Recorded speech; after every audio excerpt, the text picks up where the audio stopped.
चलिए आज आधुनिक भारत को आगे समझते हैं। तो आज प्रश्न के माध्यम से हम लोग अवध को समझेंगे। अवध है ना। पहला तो आज का पहला क्वेश्चन है, अवध के स्वतंत्र राज्य का संस्थापक कौन था? अवध के स्वतंत्र राज्य का संस्थापक कौन था? सआदत खान।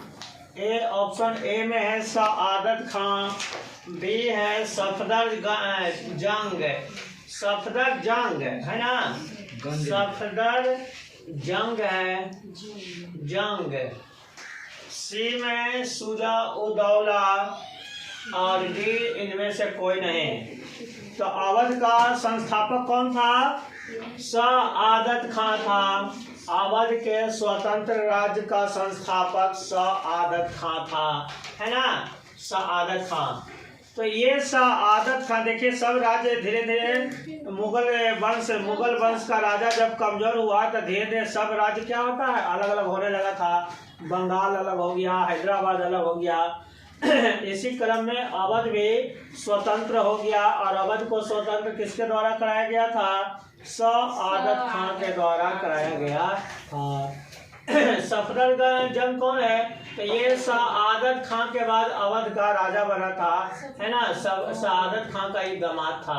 सफदर जंग कौन था? दामाद था। शुजा उदौला ये भी अवध का ही शासक था, है ना। शुजा उदौला भी अवध का शासक था। और इसी शुजा उदौला के समय बक्सर का युद्ध हुआ था 1764 ईस्वी में। चलिए आज का दूसरा प्रश्न है, बनारस की संधि 1773 ईस्वी में वारेन हेस्टिंग्स और अवध के किस नवाब के साथ हुआ था? है ना। एक बनारस की संधि हुई थी 1773 ईस्वी में। तो वो उस समय अंग्रेजों का गवर्नर जनरल वारेन हेस्टिंग्स था और अवध के किस नवाब के साथ हुआ था? तो ऑप्शन देखते हैं। ए है शुजा उदौला, बी है सफदर जंग, सी सआदत खान और डी इनमें से कोई नहीं। तो किसके समय में ये बनारस की संधि हुआ था? तो ये बनारस की संधि जो हुआ था ये शुजा उदौला के समय हुआ था। शुजा उदौला, यही शुजा उदौला है जिसके समय में बक्सर का युद्ध 1764 ईस्वी में हुआ था। हाँ। और शुजा उदौला से करा और इलाहाबाद छीन लिया गया था। इसके साथ शुजा उदौला के साथ बक्सर के युद्ध के बाद 1765 ईस्वी में 16 अगस्त 1765 ईस्वी में शुजा उदौला के साथ इलाहाबाद की संधि किया गया था।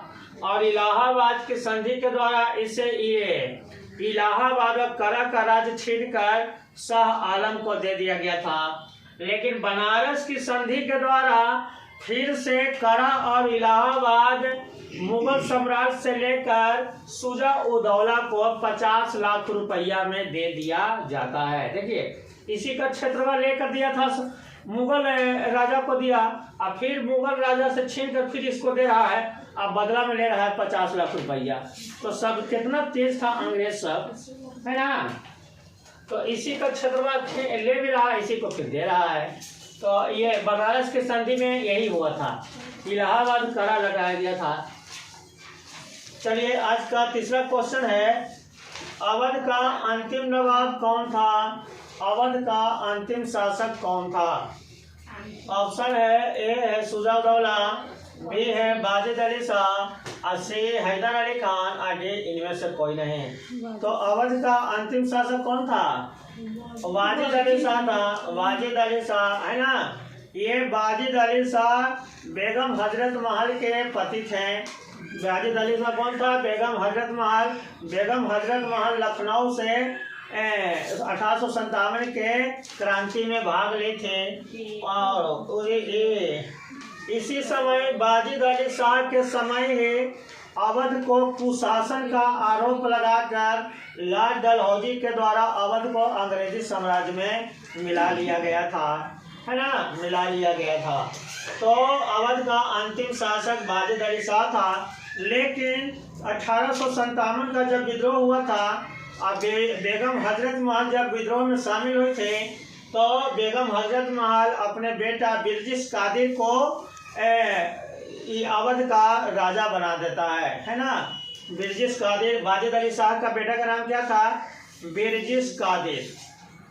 चलिए चौथा नंबर है, अवध को अंग्रेजी साम्राज्य में किस आधार पर मिलाया गया था? कुशासन के आधार पर, विलय की नीति के आधार पर, या दोनों, या इनमें से कोई नहीं। तो अवध को कुशासन का आरोप लगाकर, देखिए ये विलय की नीति कौन लाया था? लॉर्ड डलहौजी के द्वारा लाया गया था।